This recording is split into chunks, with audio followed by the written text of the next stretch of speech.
አንድ ጠቃሚ ቪዲዮ ልጋብዛችሁና በጣም እንደምትዝናኑበትና ፈታ እንደሚያደርጋችሁ እርግጠኛ ስለሆንኩ ነው ይዤ የመጣሁት።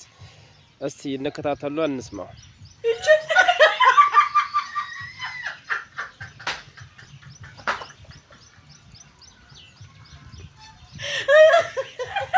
ሴትና እድሜ እሺ፣ ተስፋዬ ኃይለማርያም ባሻዬ። ሴትና እድሜ ትይዩ ካቢኔ ናቸው። ሴት ልጅ ዛሬ ልደቴ ነው ትላለች እንጂ ቁጥሩን አትነግርህም። እድሜን በሚመለከት ሁሉም ሴቶች ተመሳሳይ ናቸው፣ እናቴን ጨምሮ። አንድ ጊዜ እናቴ ታማ ሆስፒታል ወሰድናት። ሐኪሙ ካርዱ ላይ ስሟን ጽፎ እድሜዋን ሲጠይቃት ፈጠን ብላ 58 አለችው።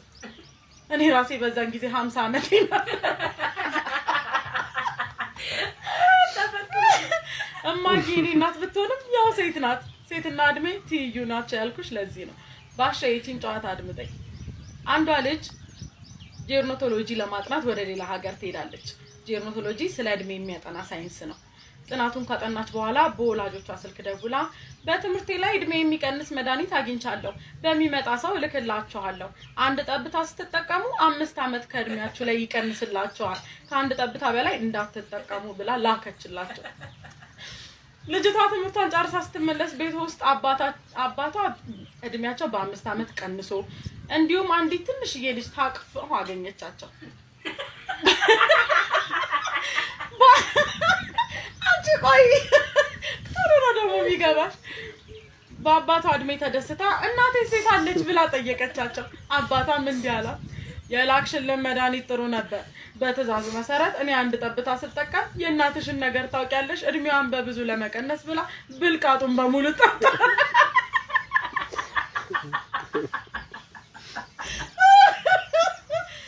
ታዲያ እናቴ ታለች እቺ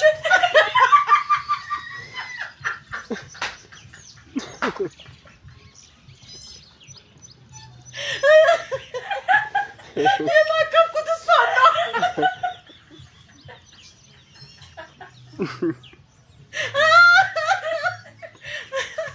እናንተ ሴቶች ግርም ትሉኛላችሁ።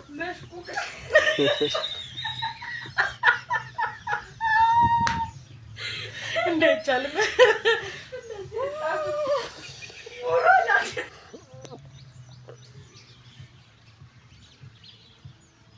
እንደሰማችሁት ነው እንግዲህ ብዙ እንደተዝናናችሁበት አልጠራጠርም። በጣም አዝናኝ እንደነበረ እስከ መጨረሻ ተከታተላችሁት ብዙ ሳቅና ቁም ነገር የነበረው እንግዲህ ኦቨርዶዝ ብዙ ነገሮች ሊገል እንደሚችልና መድኃኒት አጠቃቀማችንም ብዙ ጊዜ አስተውላችሁ ከሆነ የገጠር አካባቢ ያሉ ቤተሰቦቻችን መድኃኒት ሐኪም ቤት የሚሰጥ መድኃኒቶች ልክ በብዛት የተሰጠውን በቀኑ ከመውሰድ ይልቅ ደብል የሚወስዱበት ኮንዲሽን ምናልባት አስተውላችኋል። እኔም አይቻለሁ። ከዚህ በፊት ቅድመ አያቴ ነበረች። አያቴ ብዙ ጊዜ መድኃኒት ገዛላት ነበር በፋርማሲ። በመገዛላት ጊዜ በአንድ ጊዜ ነበር በየቀኑ የሚወሰደውን እሷ በአንድ ጊዜ ትወስደው ነበር። የ2 ቀን 3 ቀኑ አንድ ጊዜ የሚያሽላት እየመሰላት ብዙ ሰዎች እርግጠኛ ነኝ ይህን ላይፍ ያሳልፉታል ብዬ አስባለሁ። ጥንቃቄ እንደሚያስፈልግና ኦቨርዶዝ ቁም ነገሩ ላይ ስንደርስ ኦቨርዶዝ ምን ያህል ገዳይ እንደሆነ ኢቭን መድኃኒቱ ላይ ራሱ የባብ ምልክት ነው የሚቀመጠው። ይሄ ማለት አደገኛነቱና ጥንቃቄ በተሞላበት መድኃኒት አጠቃቀም መወሰድ እንዳለበት ለማስተላለፍ የተደረገ መልእክት ነው። ቁም ነገር እንደወሰዳችሁበት እንደተማራችሁበት። ምክንያቱም ሲታይ ቀልድ ይመስላል፣ ቀልድ አይደለም። ቀልድ ብቻ ሳይሆን ቁም ነገር የያዘ ነው። ምናልባት ላስተዋላችሁ ሰዎች በተለይ ዶክተሮች ልትሆኑ ይችላላችሁ፣ እንደዛ አይነት ነገሮች እንደሚገጥማችሁ አልጠራጠርም። ብዙ ሰዎች ኦቨርዶዝ ይወስዳሉ። እናንተ ከምታዙት ውጪ ራሱ መድኃኒቱ በራሱ የሚያስችለው ይመስላቸዋል።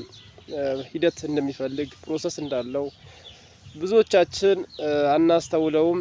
ይህን መልእክት መዝናኛም ጭምር ስለሆነ ስላገኘሁት ያስተምራል፣ ሌሎችንም ይመክራል፣ ይገስጣል ብዬ ስላመጣሁት ለዛ ነው ያመጣሁት። ስላዳመጣችሁን ስለሰማችሁኝ እጅግ አድርጌ አመሰግናለሁ።